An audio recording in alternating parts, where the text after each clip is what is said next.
Good day and welcome to today's broadcast. Today we are discussing the obligations public officials have to declare assets, to declare their liabilities, to declare their business interest. It's in the law.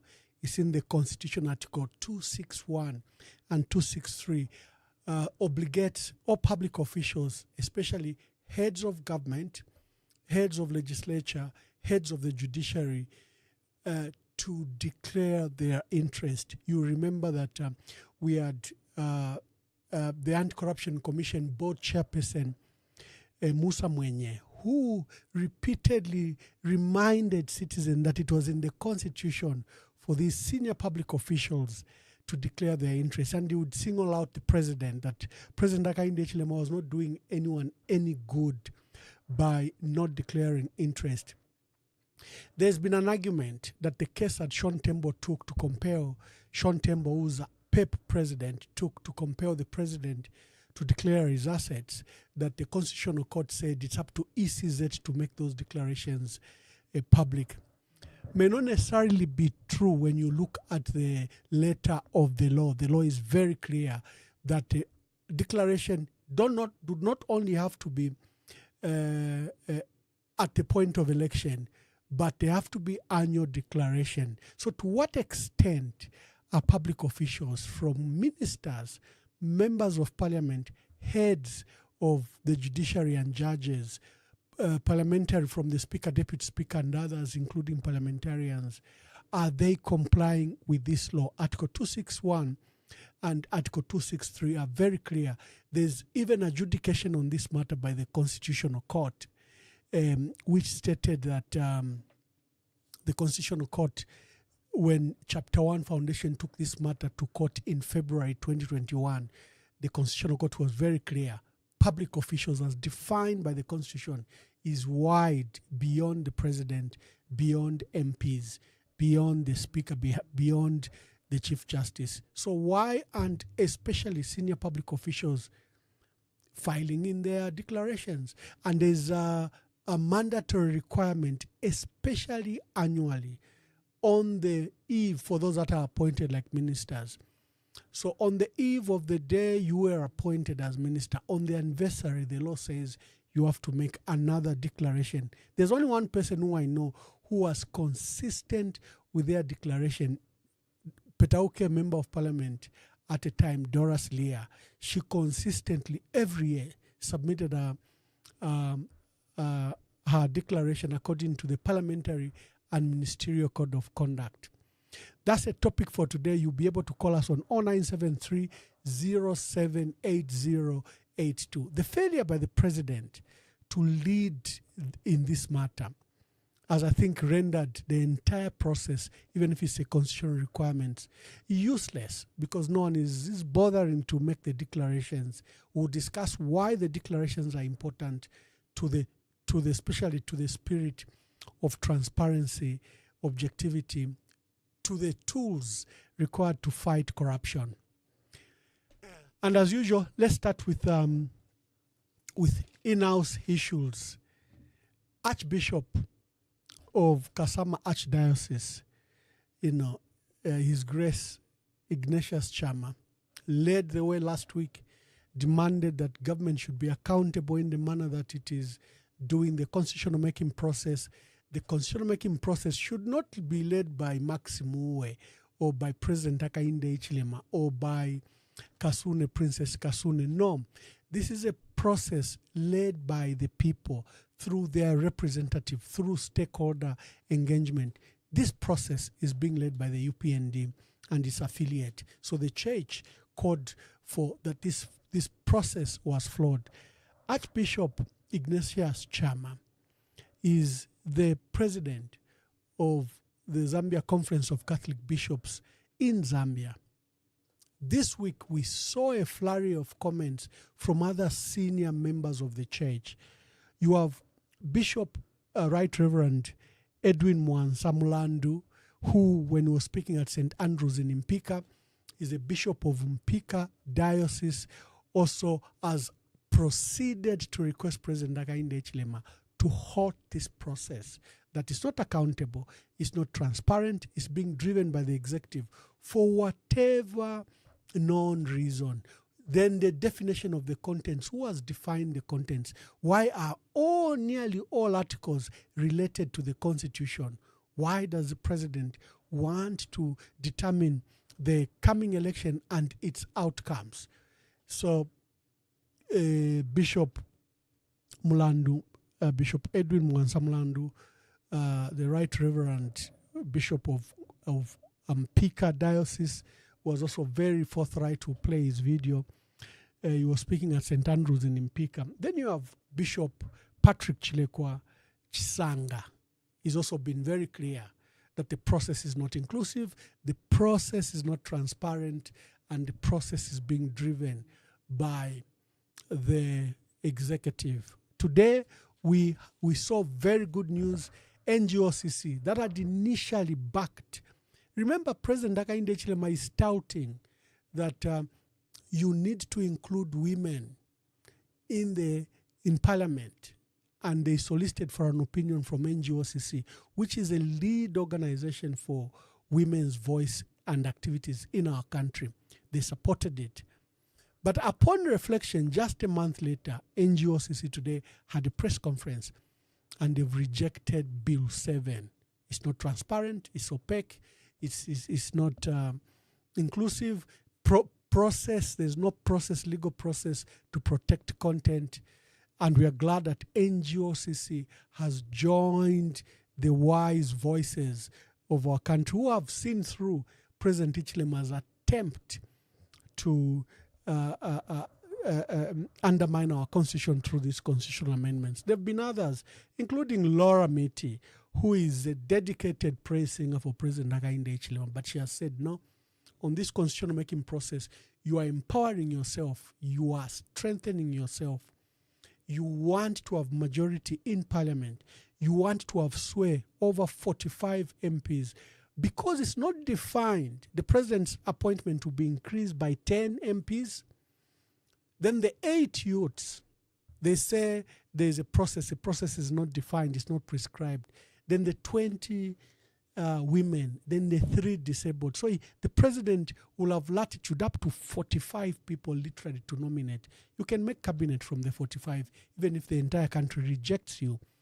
So people have begun to see through this constitutional amendment that it is sinister, its motives clearly are not known, it's not transparent, it's not coming from the people.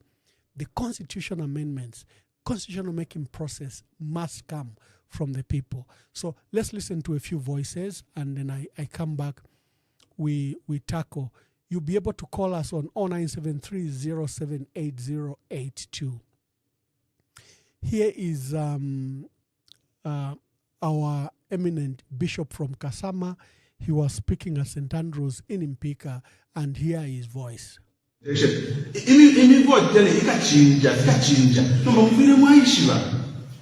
Pakutila ile mulela ndokutila oke twasuminisha nishina muishiwa nezo chikachita affect life yele emula ndine ndela ndokutila imwe pamunga bakatolika na papata iminene pachishinga bakatolika mwe bakwate shuko ili akuba mutungulushi muteko mulelanda ichishinga ngata mulelanda ichishinga tamulindiri okuba bafundwa bamufumu Yesu Kristo beni bakambone ndolwele n'abantu kyonse na implications muri olupapulo olulina okukinja tekubutuka olubiro tulebutuka tishi kipandishe ile nalelanda pa Yusufu Radio pa 17th March na landile na machu ya kuchila alabirenga mchingeleshe. I also expressed concern over the government's proposal to increase the number of constituencies from the current 156. I hear now that what is proposed is 211. A move that would see an expansion in the number of members of parliament. I questioned the timing of this proposal, given the current economic difficulties facing the country. For sure, the increasing in the number of MPs would result in a higher budget allocation for salaries and expenses. Panishita iyo kunochweso tabuli mwino. Abantu bashikire bamumande amafunde. Bali ba expensive bakubasunga. Mwapata 156. Mulundeko babe 211. Nishumuno nshita bwaba mwino. Amalaiti nandakai tusamba menjata na mwe bakwata malaiti ama issue kuri bakwata malaiti kusejana. Pesa menjata.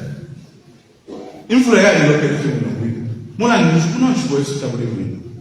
Mula ndunshi tuingala chita twakosa no kutondomesha amaka Yesu pafintu ifishipantishe sana ifilinga constitution.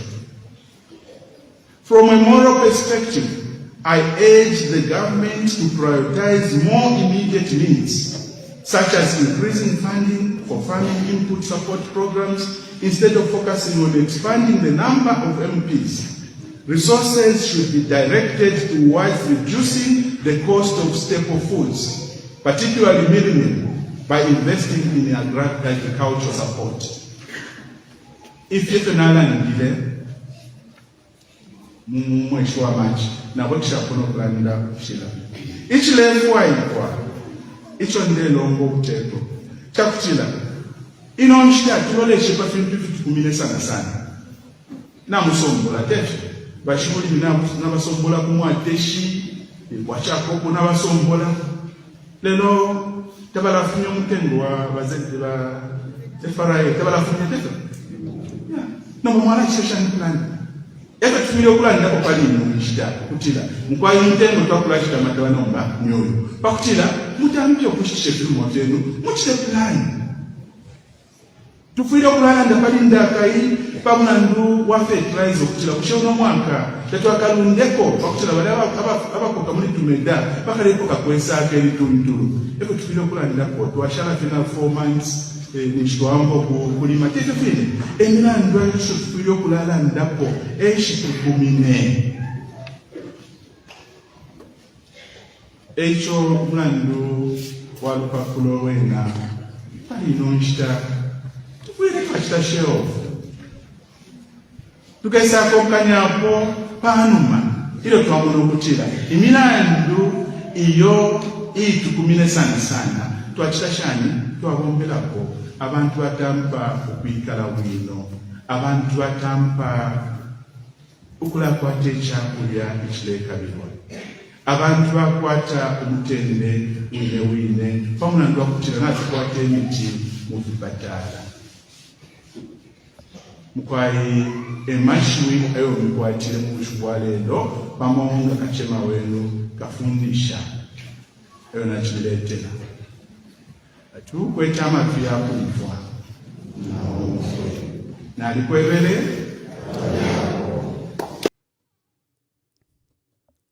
Thank you to the Bishop of Mpika Diocese, Right Reverend Edwin Mwansa Mulandu. He has joined the voices, the one Abatampilepo Wafiash, Archbishop of Kasama Washifwe, who's the president of the Zambia Conference of Catholic Bishops. He provided direction and he stated that this process was not inclusive. And now we've seen a flurry of voices from Catholic bishops and lay priests that have condemned the process. And there's a new MP in Kawambwa. Remember, after they stole that election from the process and election from Nixon Chilangwa. So the UPND MP who was elected, Nason Musonda, who they tout as the first UPND MP in Luapula after that stolen election, apparently gathered chiefs for something else, and they were ambushed where Chief Chisunka of the Oshi people, who's also chairperson of the House of Chiefs, read a communique that stated that all chiefs in Luapula had supported the constitutional making process by President Hakainde Hichilema and his government. So the chiefs have been, each chief from Luapula has been speaking, and they've rejected the position that was read by Chief Chisunka of the Oshi peoples, the chairperson of the House of Chiefs. They said Nelson Musonda, the MP, and Chief Chisunka, I think what they did was deception, because Chisunka spoke and then Nelson gave a support voice to the issue. But the chiefs in Luapula have been very categorical. They've rejected that issue. Before we go to the declaration of assets by our public officials, there's another matter that has been brewing. The issue of doctors. We saw where our doctors are being threatened. The UPND says they are going to beat up these doctors who want the doctors that want to protest are going to be beaten. And the UPND have been threatening, and our doctors, the Resident Doctors Association of Zambia, issued a statement expressing concern that doctors are being threatened by UPND, who have stated that they'll beat up these doctors that wish to go on strike. President Hakainde Hichilema wants to create over 100 new seats, about 90 new seats. Do you know how much that will cost? Running a salary for an MP, allowances for an MP, a land cruiser for an MP, then CDA for an MP, a parliamentary office for an MP. So then you bring 100 new people, and then you may need to expand that parliament, because that parliament has very limited spacing. So we might build a new parliament. Yet you can't employ your doctors. This is a country which has a very small ratio of doctors to patient. It's a very, very high ratio, sorry. I think it's somewhere around, is it one doctor per 20,000 patients in Zambia? Let me just Google it quickly to see what Dr. Google is saying about this. We have a critical shortage of doctors. Yet this government, which prides in itself, no, we employ health workers, we employ doctors, they are failing to employ the number of doctors that are graduating mainstream every day, every year. Let me just check doctor-patient ratio in Zambia. Let's see what it says, so that people can understand. So in Zambia, the doctor-to-patient ratio is approximately one doctor for every 12,000 people. This is significantly lower than the World Health Organization, that recommends that the standard for one doctor should be one doctor per 5,000 population. In fact, the other statistics that I know of, the official statistics, this is just Google.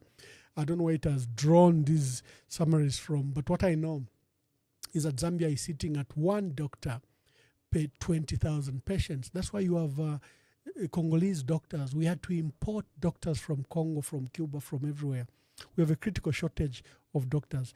This government doesn't have money for our doctors, but it has money for politicians. It wants to create 100 new more seats. And the other day, we demonstrated that, in fact, what you need, the inclusion of women and youth, is totally not necessary, because the political parties can implement that at adoption process. And where you need real participation is where development is taking place, in local government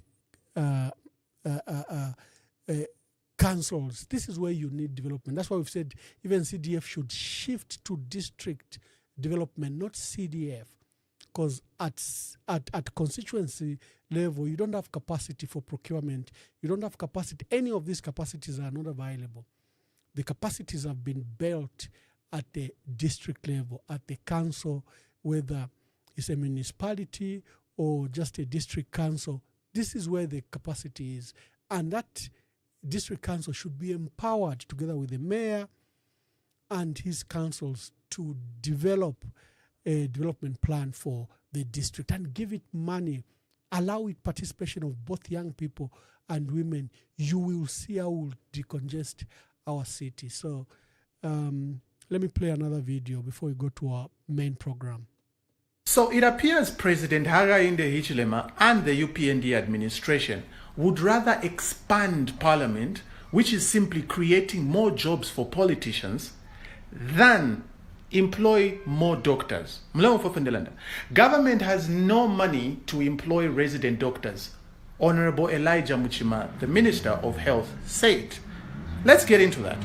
You see, when the draft constitution, or Bill 7, was published in the Government Gazette on the 23rd of May 2025, two interesting things are in that bill, okay? The first one is that we should create 55 new constituencies, which will create 55 new seats in Parliament. And then the second thing is that we have to add an additional 40 plus seats in Parliament that will be catering for the women, the youths, and people living with disabilities, and 2 extra seats for the president to nominate. Now, despite the pushback and the criticism from civil society groups, the Law Association of Zambia, the church mother bodies, and the general public, including the opposition, President Hakainde Hichilema and the UPND administration have decided to just move on anyway, without a care in the world. So the question we should all be asking is, how much is this going to cost the Zambian people? Let's get into it. Now, when we ask the question, how much will it cost the Zambian people to expand Parliament by 90 plus seats, we need to take a look at this article I found by the Lusaka Times, which says 80,000 kwacha is how much each member takes home per month, 80,000 kwacha. And then they are entitled to a 3,000 kwacha sitting allowance. Yes, every time they show up to Parliament, they are given a 3,000 kwacha sitting allowance. Even if they don't contribute, they do not debate, they do not argue, which the majority MPs are fond of doing. They just sit at the back there and say, yeah. They are paid that money. Plus a 120,000 kwacha car loan. That's a lot of money. Now, you also have to put into account that I don't see other allowances here. There could be housing, utilities, communications, fuel, as well as that constituency allowance, right? So it could be more than all this. So now, I want you, to do your own mathematics. 80,000 kwacha. Now multiply that by 92. Then whatever answer you will have is what we shall be spending per month. Ukubika kwama MPs abanyu. Okay, ama MPs banyu, that's how much we shall be spending. Now you do that by 12, and then do that by 5. How much is that? It's a lot of money, isn't it, right? Let's continue. Side note, in 2022, Parliament approved a 17% hike in salaries and sitting allowances. I just thought you should know. So now, how much do doctors get paid? How much do these real-life heroes that have dedicated their lives in saving other people's lives? Let's see what President Hichilema had to say. This is what President Hakainde Hichilema said the salary of a doctor is back in 2021. It was a very famous post. It's very hilarious. But anyway, let's get into it. So let's use this figure, 18,000 kwacha. All right, that's what a doctor gets paid. And then an MP gets 80,000 kwacha, meaning salary yakwa MP, doctor ingira mo 4 times. Kwashara na change to give a nurse, right? So it would be only logical the money we want to use to expand Parliament, we give it to the doctors. Guess who said something similar? Let me show you. President Hichilema, back in 2016, he said under the UPND 10-point plan for Zambia, which they don't talk about anymore. I don't know if they even remember it exists. But they spoke about cutting government waste. Check number 6 there. Cut government waste and invest the money saved into healthcare, education, and other services. So they recognize that we're spending a lot on running the government. We may have to cut some costs and how we run government and invest it in healthcare. This sounds good, right? But what they're trying to do right now is the exact opposite. There is no money to employ the doctors, but there is enough money to expand parliament. But as the days go by, it's becoming more and more apparent that this constitutional amendment, the UPND as a party needs it more than the people. Because if it is so good for the Zambian people, why does it seem like they're the only ones who are in a rush to amend it? They're the only ones who are trying so hard to impose it on the Zambian people. They're the only ones who are so eager to have it done. Aren't the Zambian people smart enough to know what is good for them? Right? But inendela ndakofye. So let me know in the comment section, do you think where we are headed for greatness, or we are headed for something else? Deuce. So you can clearly see that this is an emotive issue. The issue of doctors, I think, is a priority, not the constitutional making process. Our archbishops have spoken about this matter. They've said it's very important that you attend to the economic crisis of our country. Stop this constitutional making process. It's not benefiting anyone. And now when the doctors say, look, we are qualified doctors, we've been putting in our all at our own cost, voluntary cost. We come every day, no one gives us money, no one gives us transport, and the number has grown to about 500 unemployed doctors. And you won't employ them, but you want to beat the doctors for asking government to employ them. Isn't that such a big shame? What is happening to our angels, this party? We are spending about 7 million kwacha per by-election. This is before we talk about MPs. We are spending about 7 million kwacha to each by-election. So money is there, but money is being abused. Money is there, but it's being abused. You don't have money available for our doctors, but you have money available to create politicians. Here is another one. President Hakainde Hichilema has been literally creating these by-elections. Most of them are induced by his government. If you look at Kawambwa, you look at Pambashe, you look at Petauke, you look at Lumezi, these are engineered by-elections targeted in Mfuwe. And then the dozens and dozens of council ward elections. Those were even worse because our councillors were being offered jobs either as teachers or health workers or as daily casual workers at hospitals, especially those in the rural areas. And we've seen a flurry of those by-elections. 7 million kwacha, 7 million, which is about $270,000, is an average amount spent every time you have a parliamentary by-elections. The costs go, one, to logistics, that includes transportation of material and personnel to various polling stations, particularly in remote areas. Two, the ECZ is mandated to conduct voter education beyond those local radio stations, print out material. Then they print ballots, and you know that the ballots are printed in Dubai or South Africa.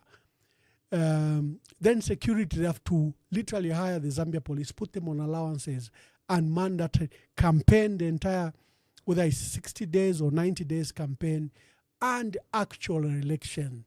It has to be monitored by security deployment from the Zambia police. Then there's electoral staff allowances. So each by-election, we are spending about 7 million kwacha on each by-election. So you can see we do have money, but we only have money to waste, not money for important things. For important things, we don't have the money. But for unimportant things like by-elections, the money is found. Let's go to our main topic, which is the president was recently auctioning booze at his at his farm in Namwala, Mbawala farm. I think it's called Iwamba Ranching, Iwamba Ranching. The president was, first of all, ZNBC and Ministry of Information announced that the president would be auctioning 3,000 Brahman, Boran, and Bosmara type of what they call pedigree bulls. These are bulls that can give you, cattle for meat that is more weightier, that has more weight. And so these bulls are quite expensive. So there was a huge public announcement that President Hakainde Hichilema would conduct the auction in Mbawala. First, he flagged off the harvest season by going to his farm. From his farm, then the follow-on Sunday was auctioning. Now, people in the industry called us. They said, it's not possible that he has 3,000 pedigree bulls. These are highly specialized bred bulls. You actually, most of them import them from Swaziland or from Europe. And they were saying 3,000. A lot of people called me, and I even put it on my page. And the UPND were accusing me that I was being bitter, that I was being jealous at the success of the president. The president has 100,000 cattle, so what's 3,000 bulls? I said the industry is saying it's not possible. You have entities that traditionally sell this per year. There are farms and breeders that sell these type of bulls, and they don't sell more than 100. So the claim that president was going to produce 3,000 was hilarious from the people in the industry. And as you've seen the pictures, the advert itself by the president was that he was going to auction not 3,000, but 150 bulls. And even when the actual bulls were sold, I think only 36 were displayed for sale. That is a reasonable number if you come from the industry. Why are we talking about the bulls and the farms by the president? Let me play this, then I come back to demonstrate that the president went to a brand new farm. So the president, who gets 53,000 kwacha a month, which salary has donated to the underprivileged since 2021, who gave up his business interest in 2019, now is buying various farms. And this farm where he is a crop farm, where I'm showing you, is a brand new farm. We go back to the issue. Can you declare your assets, Mr. President? That's the purpose of today's debate. Let me look for the president at his farm, at his new farm, brand new farm. Remember, he's a livestock farmer. He's a rancher, but now for the first time he has gone into crop farming, and we see he has a combine harvester. He has equipment on the farm. He has irrigation equipment, things that cost a lot of money on a brand new farm. And the issue that arose was that, Mr. President, can you declare your assets? North this side by the plains and this side. So with the last season's west drought in living memory, we decided that instead of just operating this and many of our farms as ranches, we will now add crop, we will add food, maize, and we are irrigating, as you can see from the center pivots. The president has been talking about food security being essential for the country.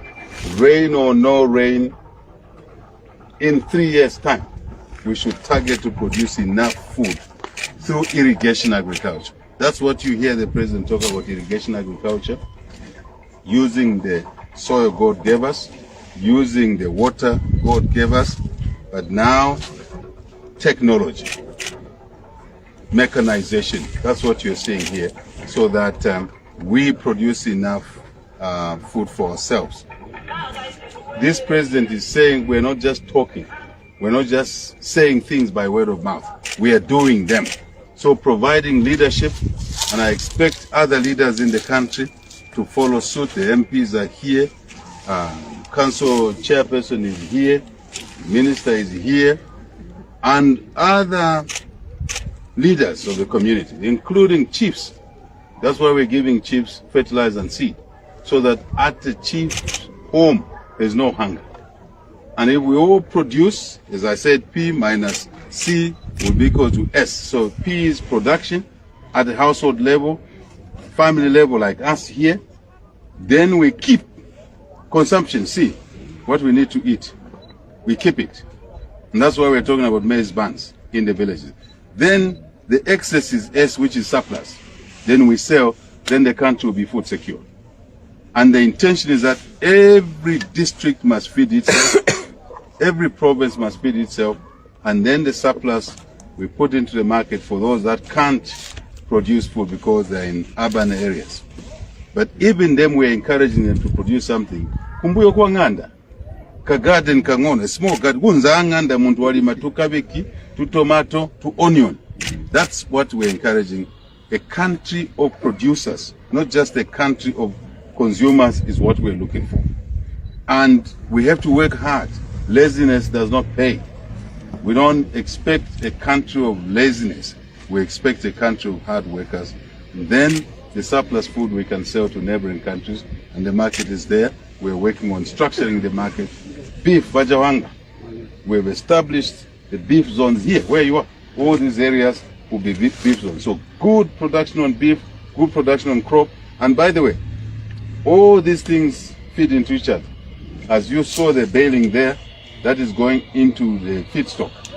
And we'll be putting a plant here, right there. You saw the warehouse there. We'll be putting a plant there to process that stock, masengaya, then mapopwe, touma mwitwa wela sunflower, tusaga ntomu ya kubona in a few months now, tusaga tuwa feed. Or to tuonka, bagulia mapopwe bantu. Then feed from there. Then our cattle will improve. Ngombe yesu, taili guhuruki maningi.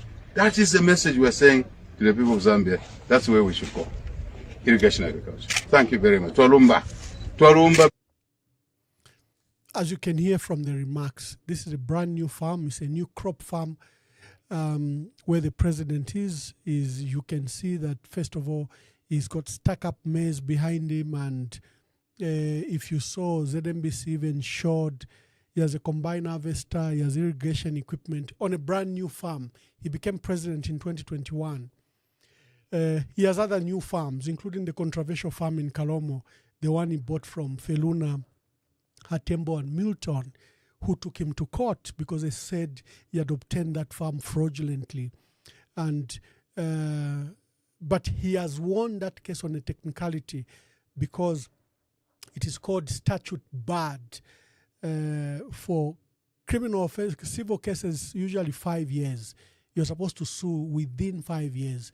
So the Hatembos were suing him after 12 years. So the court has used that as technicality, as a reason for the Hatembos not to pursue their farming in Kalomo. Their facts were that look, the owner of the farm died, we are mere administrators, and we came across documents, we came across the issues that this farm belongs to Mr. Hatembo, whoever it belonged to. We are mere administrators. That is why we are coming to court 12 years later. This matter is so fundamental that Professor Munandulo has commented about that case where President Hakainde Hichilema was accused of fraudulently obtaining the Kalomo farm by Milton and Philomena Hatembo. Remember, that's a matter that Edith Nawakwi died. First was criminalized for her comments, but she died fighting for the Hatembos in that case. That case concluded in the High Court. There's a commentary by Professor Munandul, who was recently awarded, I think was recently honored. But back to the issue. The Parliamentary and Ministerial Code of Conduct of 1994 is clear. Members of Parliament and ministers must declare their assets. For ministers, as soon as they assume office, they must declare their assets. For MPs, they also must declare their assets. This was enhanced by provisions in the new Constitution, Article 261 and Article 263 of the Republican Constitution. You can go to them and check on them. You will find that there's an obligation, in fact, it's very broad, by all public officials, especially those heading entities. The executive, meaning the president, his ministers and permanent secretaries, the parliament, starting with the Speaker of the National Assembly, her MPs, deputy speaker, and everyone attendant with the judiciary, the Chief Justice, Constitutional Court President, and judges must declare their assets. And their constitutional offices, like Attorney General, Solicitor General, DPP, Electoral Commission of Zambia heads, the heads of these institutions must declare their assets. That's what 261, and 263 in the Republican Constitution as amended in 2016 calls for. Now, many stakeholders, including cooperating partners, the US ambassador, the former British ambassador, British High Commissioner, have requested President Hakainde Hichilema to declare his assets. President Hakainde Hichilema's argument has been that I declared my assets to ECZ. So it's up to ECZ to make them public.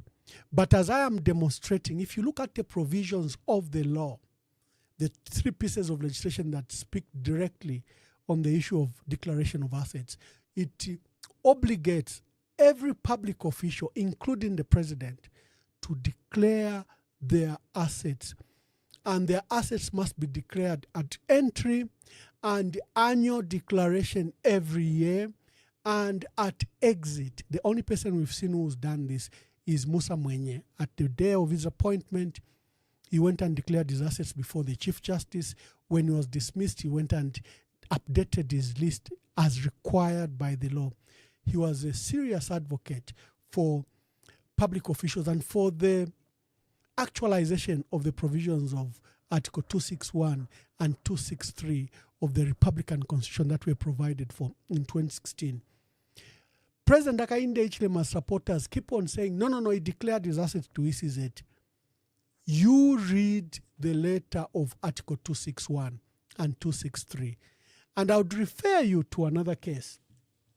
Chapter 1 Foundation, Madam Susan Matale in Chapter 1 Foundation swore the affidavit and sued the Attorney General for interpretation of these two articles. When do these public officials declare their assets? And who are these public officials?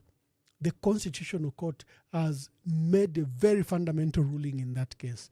It says disclosures must be mandatory by all public officials. It has said, it has even broken down at entry and at exit, you must declare your assets.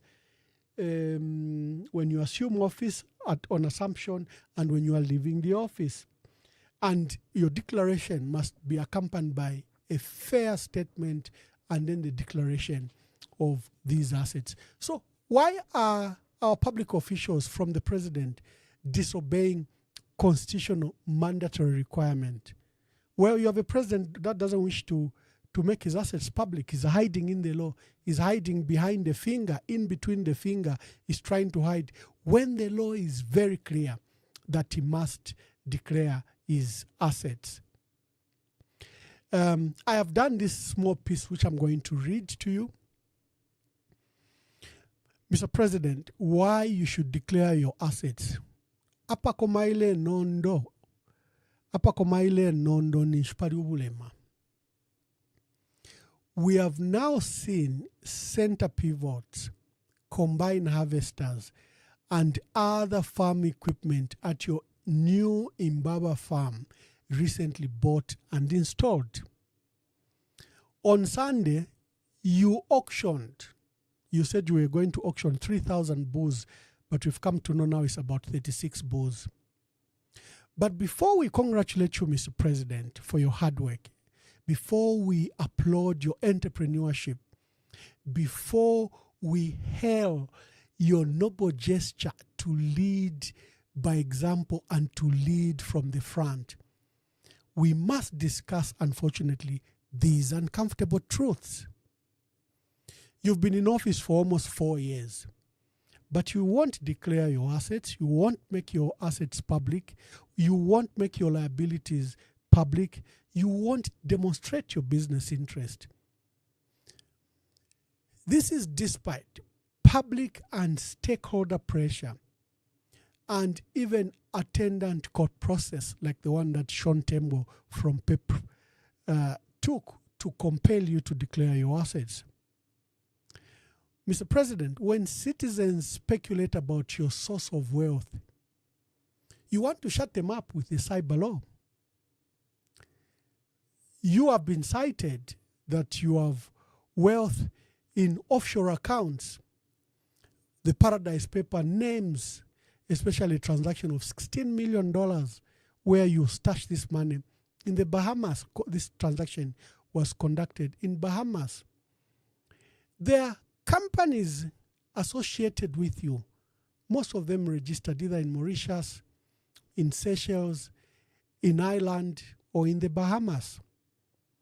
But we can't know, and especially Botswana, also Botswana. But we can't know unless you tell us.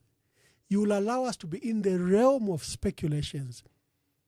In 2019, you said you resigned from all shareholding of any companies because you didn't want to be political. Your praise singers want to tell us that you are a very successful businessman and you are a farmer of many years. Therefore, we should not have this discussion about your wealth. This could be true, but the farm activities where you are acquiring new land areas, you are fencing large areas, you even want to set up a hydropower station at one of your farms. ECZ, which is the environmental, the Environmental Council of Zambia, they are called ZEMA now, have been at your farms trying to determine your application for you to dam the areas, for you to fence or dam the streams or rivers around your farms. The information is available. So clearly, Mr. President, the last 4 years you've been busy acquiring new farms, new land, fencing, creating infrastructure, buying combine harvesters, buying irrigation equipment, fencing off large tracts of land. Citizens know that your salary is $53,000, Mr. President. You also told Zambians that your entire salary and allowances will be donated to the underprivileged. So, if you are no longer a shareholder in any company and your salary is donated, where are you getting all these monies for all these expansions you are doing, Mr. President? For example, you attended the Dorcas rally at which you just dropped 1.9 million as a donation. A week before, you were at Canisius. You've promised to build either new classrooms or new schools or new hostels. I can't remember exactly what you stated, but you made another huge donation. The amount was small, but the pledge was very big. So citizens are wondering, Mr. President, these expansionary and capital activities that are demonstrating that your wealth is growing since you became president, how will you answer these issues? Where is your money from? Where is your source of your new wealth? Of concern are consistent public allegations of large-scale acts of corruption, some at ZESCO, some related to power of imports, some related to the mines, large-scale acts of corruption, some related to fertilizer procurement, and the story begins and ends at State House. How do we know, even if you are a rich, wealthy man, if you are not engaged in these corrupt activities and you are accumulating wealth? How do we know? Unless the tools that are available before us, which is the law, Article 261, Article 263 of the Republican Constitution, and the Ministerial and Parliamentary Code of Conduct obligates you and your officials to make your declaration of your assets, your liabilities, your business interest, and your pecuniary both interest and obligations to be made public. Mr. President, this is a law. It is a requirement in a democracy that is threatened and wrecked by acts of public corruption, by acts of utter looting of the treasury that is taking place. Therefore, the declaration of assets by yourself and other public officials is now an imperative, not a speculative requirement, but an imperative if we have to save our democracy, if we have to save our treasury, and if we have to adhere to those key principles of democracy: accountability and transparency. These are the pillars in any democracy. And in Zambia, remember, we have a terrible mindset about wealth. Wealth in our country is not associated with hard work. It's not associated with innovation. It's not associated with entrepreneurship. Our people think when you are wealthy, you are either a witch, you are either a Satanist, or you are corrupt. And sadly, your law enforcement agencies think like that. Just look at the conduct of DEC and the SEC and how they are abusing the law that requires that proceeds of crime be seized. DEC just assumes that Zambians are not entrepreneurial, that Zambians do not work hard. Zambians can only have money if they've stolen it. That has been your conduct, the conduct of your SEC and DEC. And Mr. President, you've been at the forefront of this. Many people will remember how you remarked and prejudiced the case of Bowman Lusambo. You said, I know him, he's just a cadre. He can't have what he has. Well, Bowman Lusambo has been in politics more than you. And then, he became a member of parliament and minister. He had gratuity, and you know that your MPs are paid huge amounts of allowances, salaries, and gratuity. But you said Bowman Lusambo at a public press conference. You prejudiced cases like that. What's good for the goose must be good for the gander. Mr. President, you decry that people must work hard.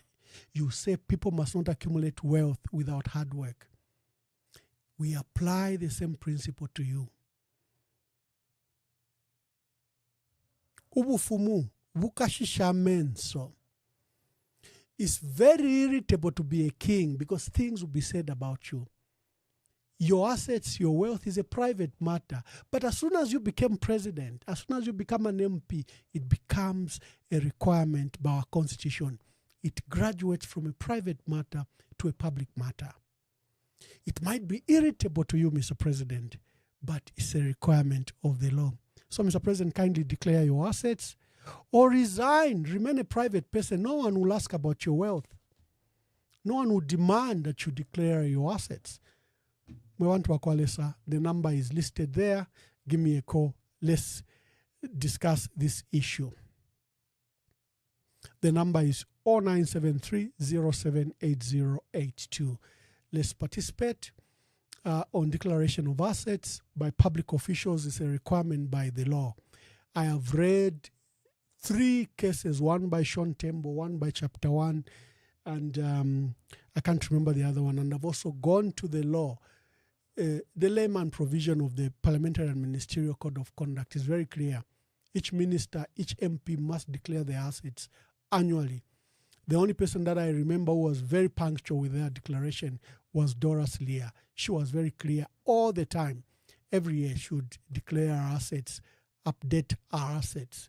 So let me pick your call. We've discussed the issue of the Constitution, just an update. 2 senior Catholic clerics, the bishops, have requested the president to withdraw this bill. It's not in the interest of our country. It's proposing grandiose expenditure, which we don't have. There's an issue of doctors that must be employed. And then the declaration of assets. Which part are you going to participate in? north this side by the plains and this side.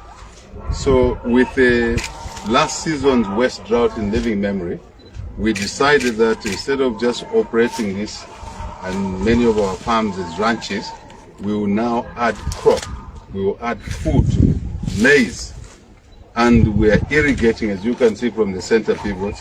The president has been talking about food security being essential for the country, rain or no rain.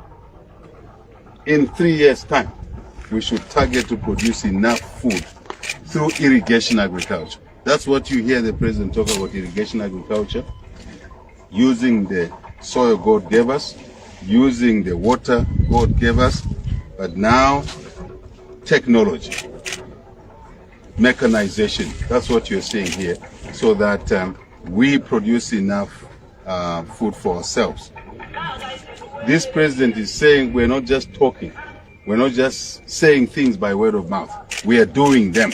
So providing leadership, and I expect other leaders in the country to follow suit. The MPs are here, council chairperson is here, minister is here, and other leaders of the community, including chiefs. That's why we're giving chiefs fertilizer and seed, so that at the chief's home, there's no hunger.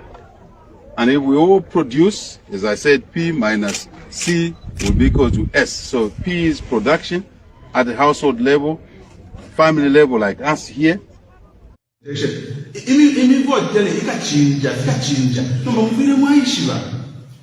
Pakutila ile mulela ndokutila oke twasuminisha nishina muishiwa nezo chikachita affect life yele emulandi minendela ndokutila imwe pamunga bakatolika na papata imininene pachishinga bakatolika mwe bakwate shuko ili akuba mutungulushi muteko mulelanda ichishinga ngata mulelanda ichishinga tamulindile okuba bafundwa bavumu Yesu Kristo beni bakambone ndolwele n'abantu kyonse na implications aya muri olupapula olulina okukinja tekubutuka.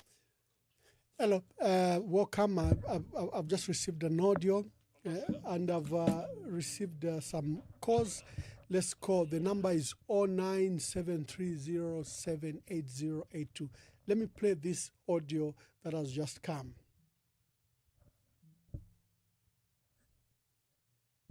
Ambassador Mwamba, Munine no Chola, I feel it is much more appropriate to just record my message and air my views. We are really under siege in our country. And when I say we're under siege, it's really not the best of things.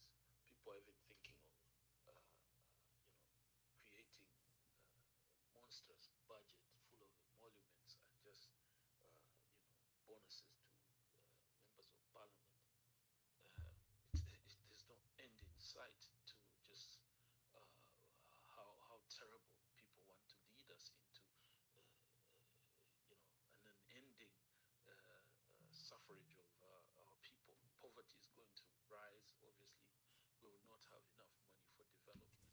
We will also, no matter how many people they add on to the emoluments budget, it will just get worse, and there will be no good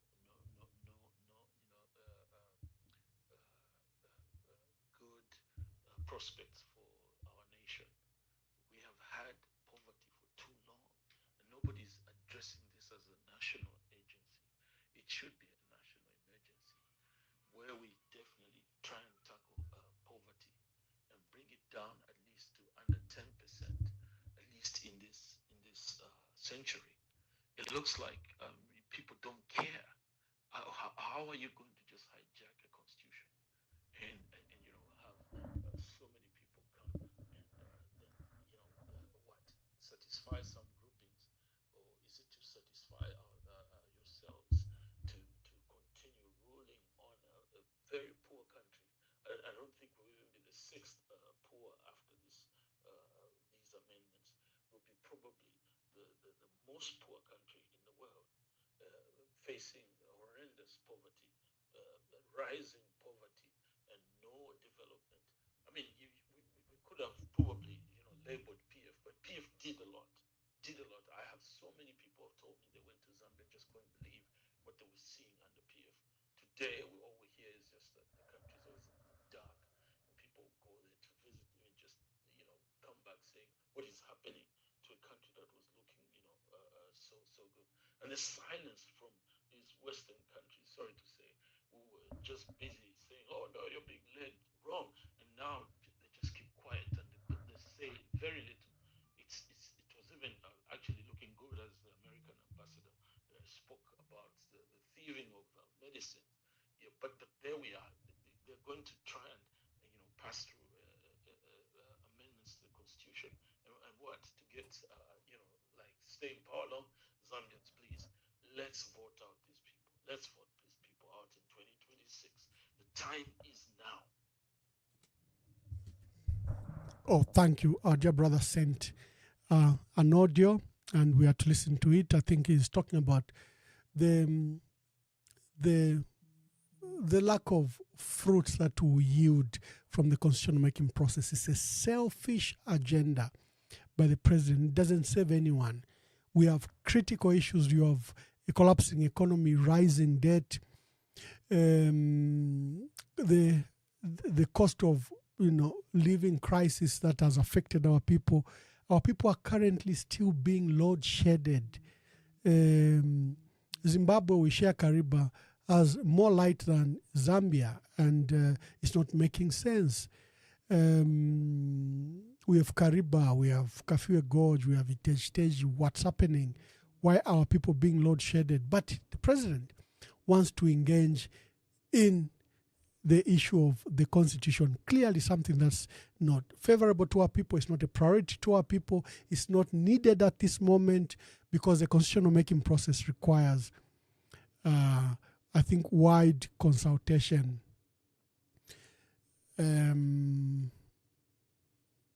Please call so that we... Oh, I see.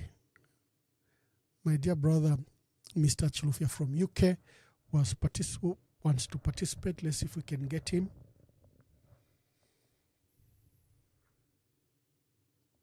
Hello. Patrick, good day. How are you? How's the United Kingdom?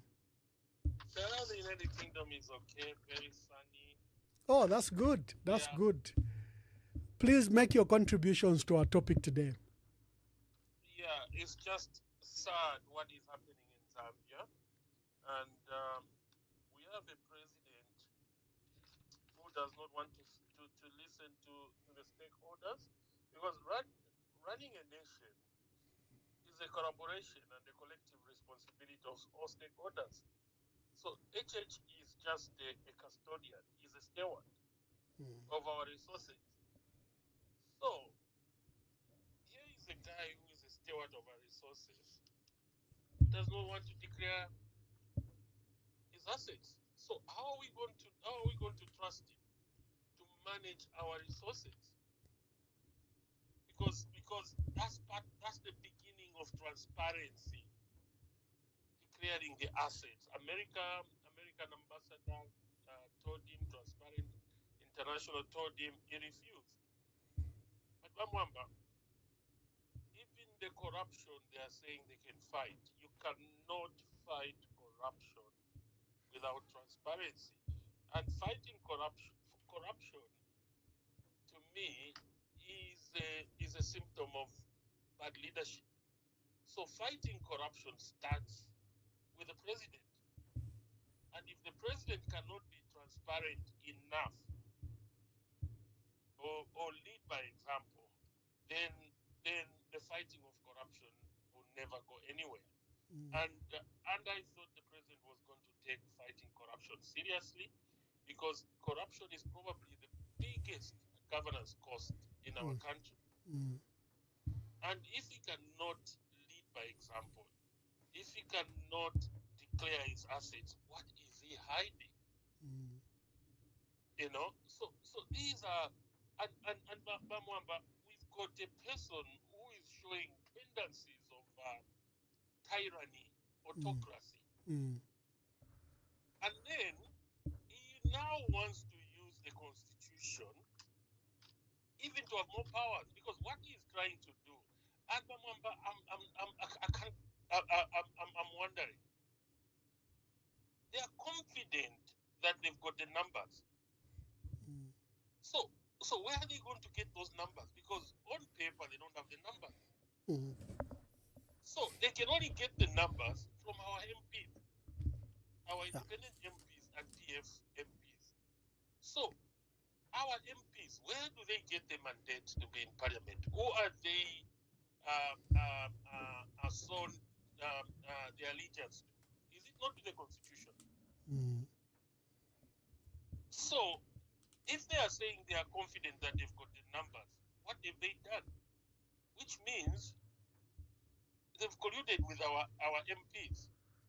And then our MPs, Mwamba, the question we need to start asking them now, they need to come open and tell us what they think about this. Because yesterday, one of the PF MPs, Kachibia, issued a statement that we want to know where is the delimitation report.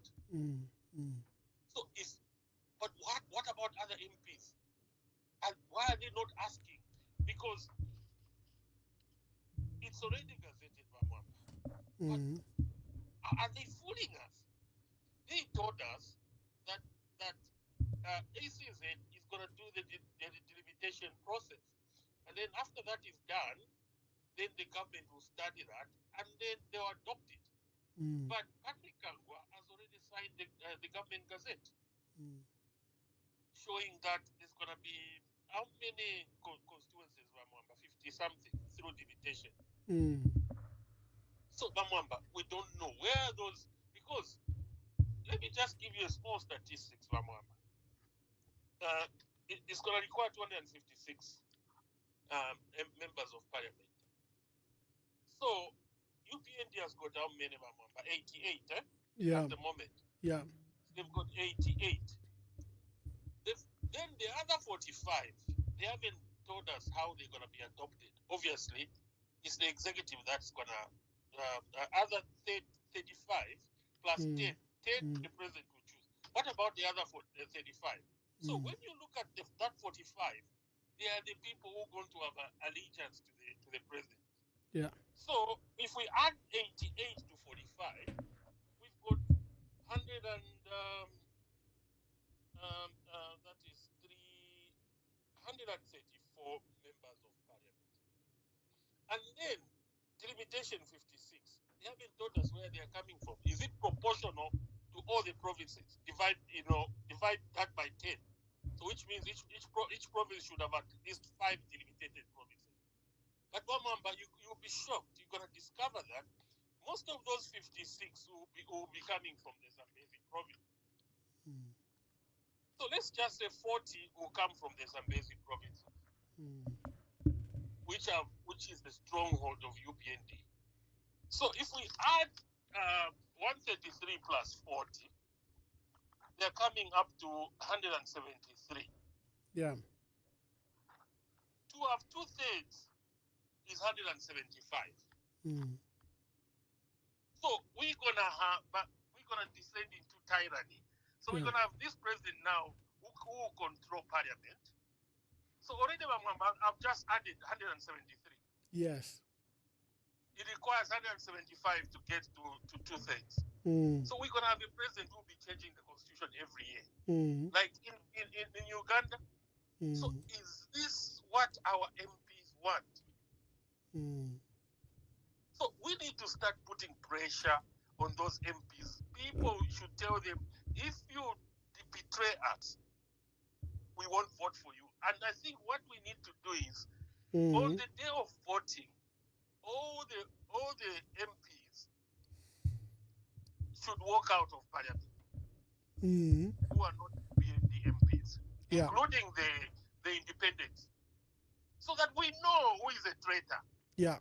Because Mwamba, posterity is going to judge us on this. If this goes through, because everybody bamwamba apakomaila nondo lichipali ulema. The church has said it, the civil society has said it. Laura Miti, who is part of UPND, Yes.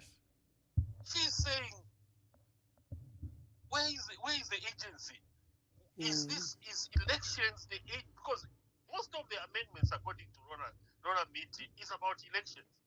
So we've got a president who just wants to win the elections, and then once he wins the election now, he's now going to perpetuate his stay. Yeah. This one is has already stated that it's going to be there up to 2041. It's not me who is saying it. Yeah. So they shouldn't arrest me for cyber or whatever. This one is also said it on KBN. Yeah. So we're going to have a president, 2031, he will change the law. He will extend his stay. You know, so is this what we're going to accept? And what's her name? Linda Kasonde. You know, my sister, my patriotic sister. She has already said it. Forget about the elections if this goes through. Yeah. So, Bamwamba, this is a matter of life. Yes. We need to fight, and then we need to tell our MPs, all our MPs, they need to go into their constituency. And they need to ask the people what the people want before they vote on that day. We need to put pressure on them. Yeah. Because this can, Bamwamba, we're sliding into tyranny. And then once we get there, Bamwamba, already Zambia is one of the poorest countries in the world. Yes. Already Zambia is one of the most unequal countries in the world. Yes. Tyranny will even cause more unequal. And then what happens when a country is unequal? It becomes unstable socially. yes. And you know what happens in an unstable country socially. Especially You when risk the minority nationhood. are ruling the majority, are controlling the majority. Because it's the executive, the minority, who is controlling everybody. Hey, but Patrick, let me take this other call. I've seen there's a queue, of course. Quickly conclude. Dangerous. Yes, it Zambians is. Needs to listen. Bamwamba, Zambians needs to listen to this. One person is going to control the whole country, even controlling parliament. Yeah. I No, rest my case, Bamwamba. thank you. That's Patrick, our dear caller from the United Kingdom. Is a regular caller on this program, and he provides insightful views. Hello, good evening. Please tell us your name and where you are calling us from. Ambassador Mwamba. Yes. Please kindly speak louder. Yes, you are live. Tell us your name and where you are calling us from. Thank you so much. This is Emmanuel calling from Johannesburg, South Africa. Yes, Wamashina. Please make your contributions. I should say, first of all, thank you for this platform and that we're able to contribute to our nation's development. Thank you. Mr. Mwamba, I'm one of the person that is really, really disappointed with this regime. Personally, I come from the Zambezi region. One of the people that really pushed for this regime to be in power. And I can sadly say I regret. See, there are a lot of things that we know governments or politicians can do. But when politicians begin to tamper with the Constitution,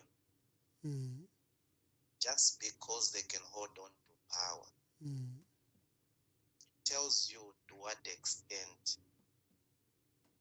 those politicians are willing to go just to hold on to power.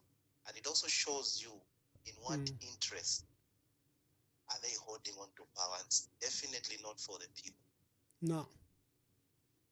The Constitution is the fabric, or should I say, is the cornerstone of the democracy of every nation, democratic nation.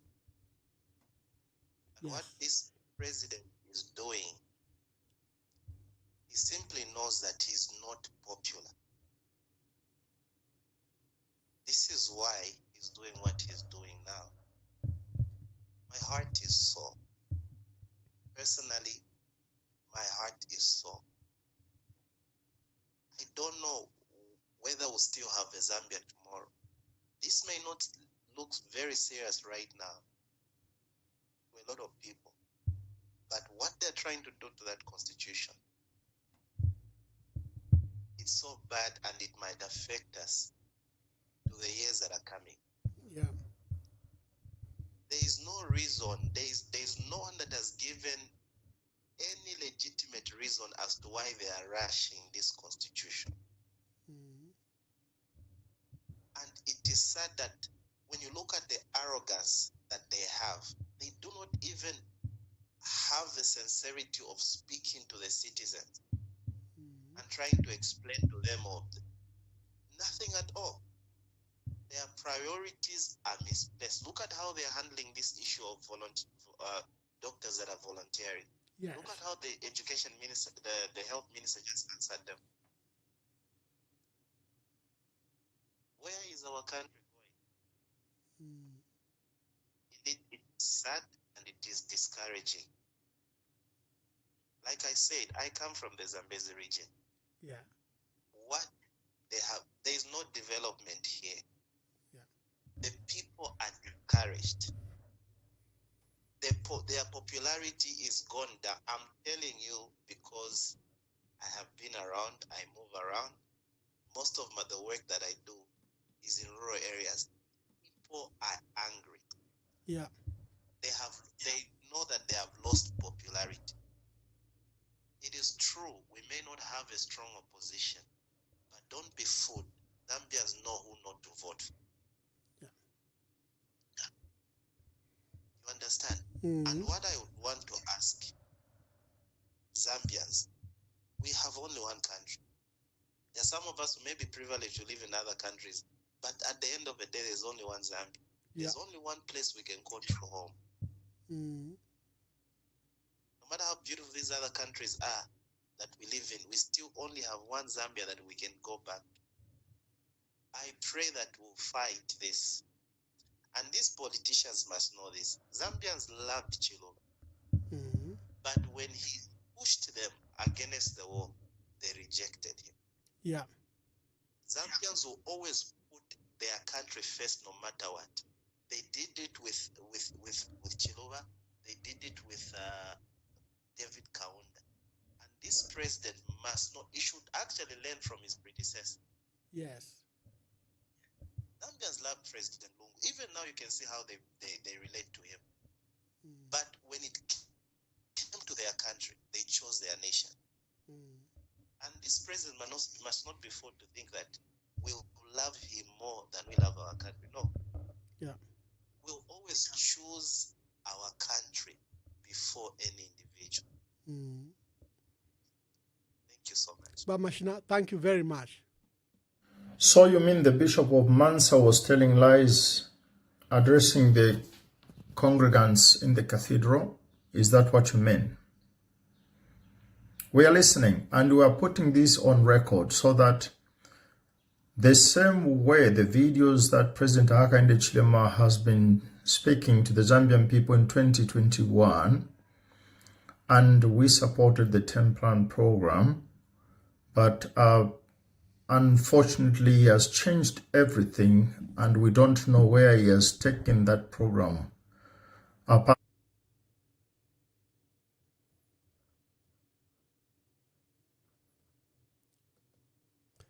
Yeah, thank you very much.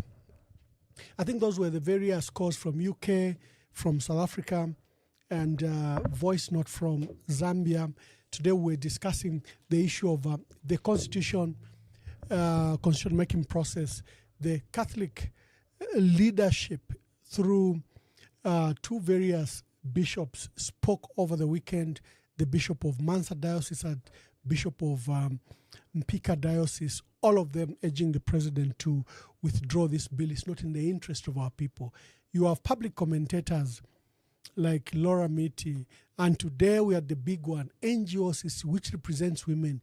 The reason President Hakainde Hichilema is trying to ride on this issue is that women need to be presented. The women today said, no, Mr. President, your process is not transparent. Your process is opaque. We therefore reject Bill 7. The women who you want to stand for, who you say you are doing these amendments in their name, today have rejected Bill 7. Similarly, the youths last week, they rejected your proposal because you want to say we want youth participation. The delimitation process, you have loyal MPs like Sunday Chanda Kanchivia MP, who has been very supportive of your government. But he issued a very strong adverse statement against you. He said, Mr. President, your government must declare, must bring the delimitation report. It must be released at the same time so that Zambians have a view of the 55 seats that you wish to create through the delimitation process. This is a matter that has been roundly rejected. And then we've been discussing the issue of the president and his declaration of assets. That he needs to declare his assets. That's a requirement of the law, number one. It's a requirement of the Constitution of the Republic of Zambia that you should make those annual, the declaration, not just once, but annual as well, update it. And on the day you leave office, you have to declare those assets. What this means is that people need to know how much you went in with, and if you are walking out of that office, are you walking out with suspicious, wealth? That is the purpose of those declarations. Annual, to see the update that you are making. Does it commensurate with your current income? And on exit, none of this is being done. And therefore, the public officials have not followed. The speaker just made the declaration at the beginning of the term. So did the ministers. No one is doing annual updates in the last 4 years. That's what we were discussing today. And I think we had a wonderful topic. Can I send a voice note like you saw the other voice note? Please, you can send a voice note and we can read it. For the president, he has accumulated new farms, he's fencing them, he's damming them. We saw from the Zambia Environmental Management Authority that one of his farm he wants to put up, scale it up from a hydropower station. They will dam the water for farming, but also they might produce some power. We saw that. So Zambians are asking, where are you getting the money from, Mr. President? We know your salary. And you said you're no longer in private, private employment. You're not running business anymore, but you seem to be running the farms. Someone has written a note that, are you aware that they did an amendment where either, I think cement should be imported free of charge? Is the president using the law to enhance his farm activities? Yeah. Hello, good evening. Please tell us your name and where you are calling us from. My name is Bran. I'm calling you from within Lusaka. Thank you, Bran. Good evening. Okay, I would just like to add my thoughts on the Constitution, Bill number 7. It's very clear that majority of stakeholders have rejected Bill number 7. But what is even shocking is the determination from UPND to go against the will of the people and proceed to enact this bill. When I look at UPND, I look at the president that we have. He seems to be a type of leader that never takes no for an answer.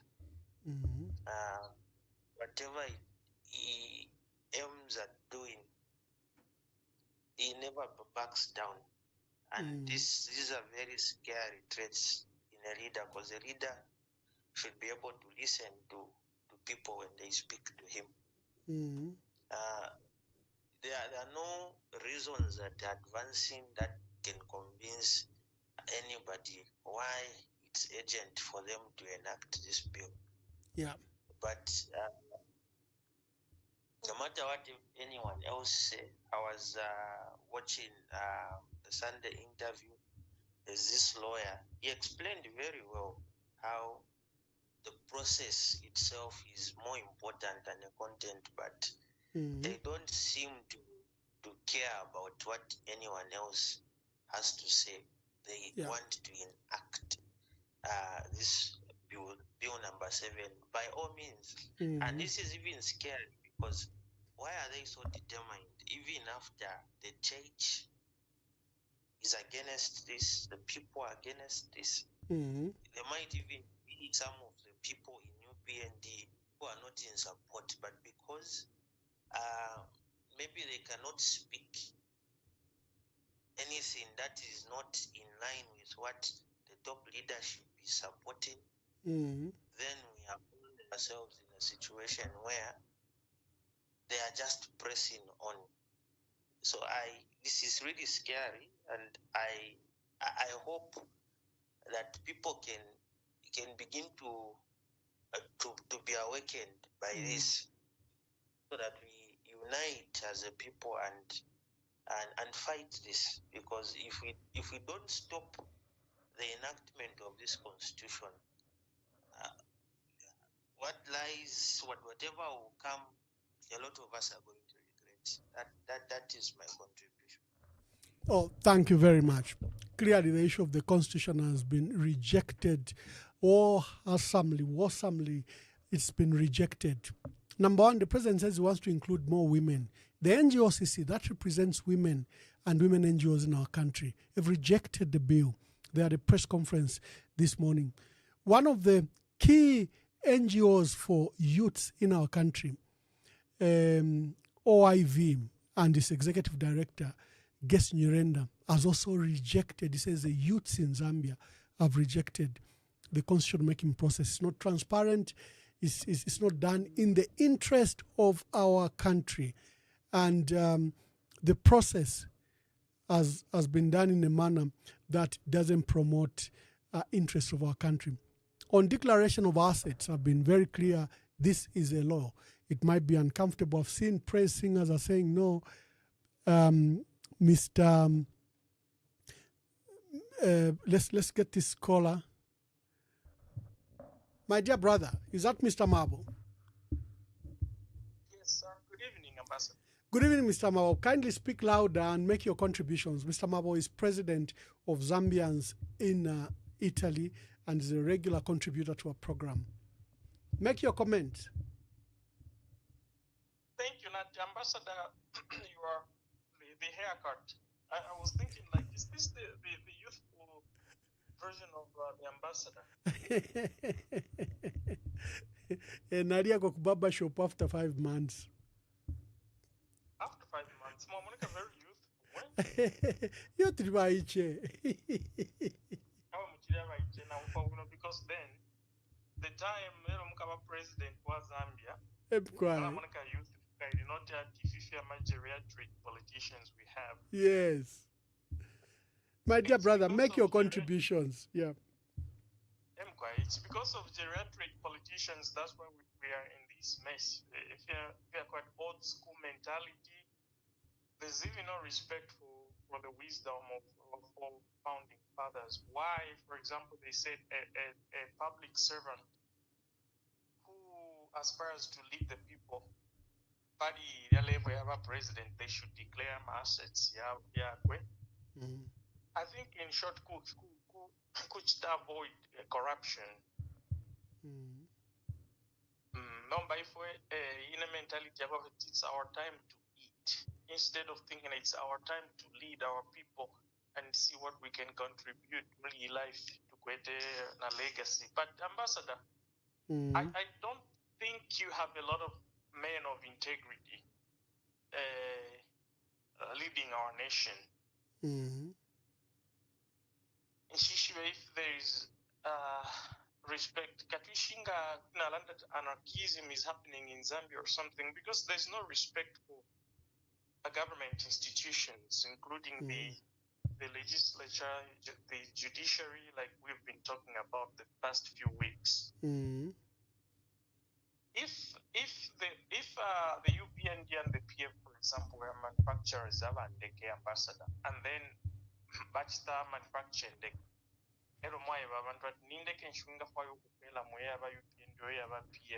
considering because you could not engine that it can take us from here to there. Obviously because if you're palat in Deke or you especially in Deke or I'm a ship, I'm a boat you can't lie. If I'm engineers, these nerds, they tell the truth. They are not politically correct. If it doesn't matter. Engineers that's why I'm accidents now. But I wanted to also say something regarding the contribution from a gentleman from the UK, Patrick. Yeah. I think even though, yes, Zambia is going through this and that I'm happy because Zambians have to there's providence for our nation. You know, God still really loves our Zambia. Zambia has done a lot for Southern Africa. Unless I will protect us. I just wanted to make sure that Patrick the providence is there on our nation. Now I'm just curious, Ambassador, to hear epofiafiko kubana kachi percentage ngakutumwa ivika pesa.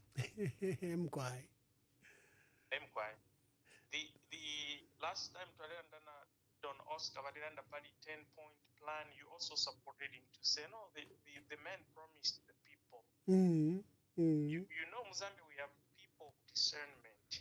People who can feel the aura is not right, it's not true. We had them. Yeah. And I still believe that the UPND didn't convince the Zambian populace that they had better policies for the nation, Ambassador. I think the rebellion vote against the government that was in power, not the core of the PF, because the core of the PF is patriotic. From the outside, hijack. Those are the people, the Zambian people, yes, rebelled against, because those Nibakandile to the that time. If you feel but I feel sorry for the UPND, especially the top leadership, because whatever they are doing, boomerang ambassador, it will be like a boomerang. And I hope that posterity measures were put in place by leadership, maybe will be lenient on them, because if you you know, since economy na Iruban, I remember the president Hakainde Hichilema. He lived in Mwakalingalinga Mkombo when he moved from Wengwa. He knows the struggle even of every young Zambian young man. He knows, he comes from that life. Then if they prioritize, it's not to make it easier for people to find food, easier for people to make money, easier for people to do business, easier for people to have electricity, transportation, shift if you're a constitution, auction, there is no need. This time it's not an urgent thing to change a constitution. It's not an urgent thing. It's a delimitation. I'm a constituencies. If you're if I share my MPs, when I'm a doctor, if today I'm for resident doctors, you see, it's like I wish for them ngabadi leadership. 8 million people, 10 million, 12. This time we are more than 20 million. I don't technology age. They know you can't lie. Wherever they land, understand the bank. Yeah. So, Ambassador, I wanted to say, fiancé file ken grafine mieva, diakola file lubana fe but boomerang ikesa, but and Providence is on Zambia. Our people are going to suffer. If you feel what cheap there, no, but they sharp wakaleza filia kujama fida ya fume. The time baka fumapo by UPND mukasambira now we know we've suffered. But now tell you, I don't think, Ambassador, there will be anything that the Zambians are going to be happy with, because it just feels like this, honestly. Yo. And I hope PF something in these 5 years. Yeah, no, wonderful, wonderful. Mr. Mabo, I'm grateful. Thank you very much. Apparently, it seems that that program is coming from Rwanda or from Uganda. History, time will tell whether what we are assuming is wrong or it is correct. So if the bishops, not one bishop, bishops, the Bishop of Lusaka, the Bishop of Kabwe, the Bishop of Mansa Diocese, the Bishop of Mbika Diocese, the Bishop of Chipata, the Bishop of Lusaka. All these bishops are telling you, under the sun, do not impose your program on the Zambian people. That program, the so-called non-contentious clauses, it's only the government that calls them non-contentious. The Zambian people have not yet discussed. Our family members in places, Copperbelt, not the cadres of Matambo or Tayali or Kabuswe. No, the Zambian people, the women at Sokone Market, the women at Chambori Market, Wusakile Market, ordinary young people from Mulenga, Luangwa, in Luapula, they have not been consulted. Be humble. Listen to the Zambian people. We will keep on reminding you. History will judge you. Will judge all of us. Thank you very much. From the Vatican, our dear brother, Father Donosco, is a regular contributor to our program and was making his remarks. Today, ladies and gentlemen, fellow Zambians, we're discussing two key items: the issue of the Constitution, which was just an update. Two senior clerics of our country, Bishop of Mpika and Bishop of Mansa, spoke. They've appealed to the president to ensure that he withdraws this bill. We saw Cornelius Mwetwa, who's a chief government spokesperson, appeal that the government can't withdraw the bill, but stakeholders are telling you withdraw that bill. It has no blessings of our people. It's not being driven by our people. It's not. Our people have not mandated you to make the changes you wish. Today we had NGOCC, which speaks for women, reject Bill 7. We had Guest Nyirenda, who speaks for young people under OIV. They've rejected this process. They are manufacturing voices to show that the bill has support, but clearly the bill has no support and it should be withdrawn. The doctors that are unemployed employ the doctors because the patient to doctor ratio is one of the highest in the world. We have few doctors. A friend of mine, a distinguished doctor, Dr. Shailene Desai, says the training of nurses, doctors and teachers must be regulated by the state. I agree with you. That's why we didn't open private hospitals at a time for these, because the primary employer will always be government. So government now has a bloated public service wage. The IMF is telling them to trim down or expand domestic revenue, and they don't seem to have any. So they can't employ the doctors at the moment. Like Muchima said, they have no money because the priorities are elsewhere. They are spending up to 7 million kwacha on each by-election. They want to expand parliament. The priorities are totally misdirected. And then we're talking about the big issue that the president must declare his assets. This is a requirement of the Ministerial and Parliamentary Code of Conduct. The principle there, although he's not a minister and he's not an MP, the principle there is all public officials must declare their assets. Then there was an amendment that was done in 2016, Article 261 and 263, that speaks to public officials, including the president, to declare their assets at entry of the office, annually, and at exit of the office. This was a rallying call by Musa Mwenya, former SEC board chairperson, who said even if the laws enabling legislation has not been created, the provision in the Constitution, looking at the various interpretations that have been done by the Constitutional Court, I think we are good to go. Let public officials declare their assets, especially the senior ones, permanent secretaries, judges, MPs, ministers, and the president must declare their assets, and these assets must be annually updated. That's what the law talks to. If you look at the case ruled by the Constitutional Court of Zambia and the Chapter 1 Foundation case, and Susan Matalewa won the affidavit. That was our discussion today. We're discussing those 3 items, and thank you for the cause, for all those that called in, for those that made contribution on Facebook. Thank you very much. I can see praise singers don't want President Hakainde Hichilema to disclose his assets. They are saying we should just work hard. Work hard. What if he's stealing, Mwewan? That's why the law is very clear. What if he's stealing and taking the money into his farms? That's not hard work. So he should merely respond to the law. This is nothing personal. He's a good man. He's an elder at the Adventist SDHH. He should adhere to the law.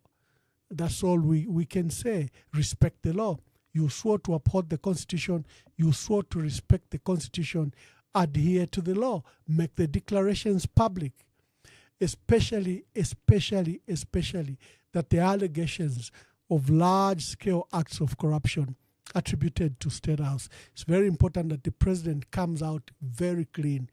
He keeps on talking about the former PF officials, how corrupt they were. What about you, Mr. President? What about your people? SEC told us it's investigating 5 ministers. How far are we with that case? That is the purpose of these declarations. They can help citizens go to these areas and demand for those declarations to be made public and say your income doesn't commensurate with your current earnings. And therefore, there is something you could be doing to the Treasury, because the Treasury is looted. By the time we are pursuing anyone, the money has been spent.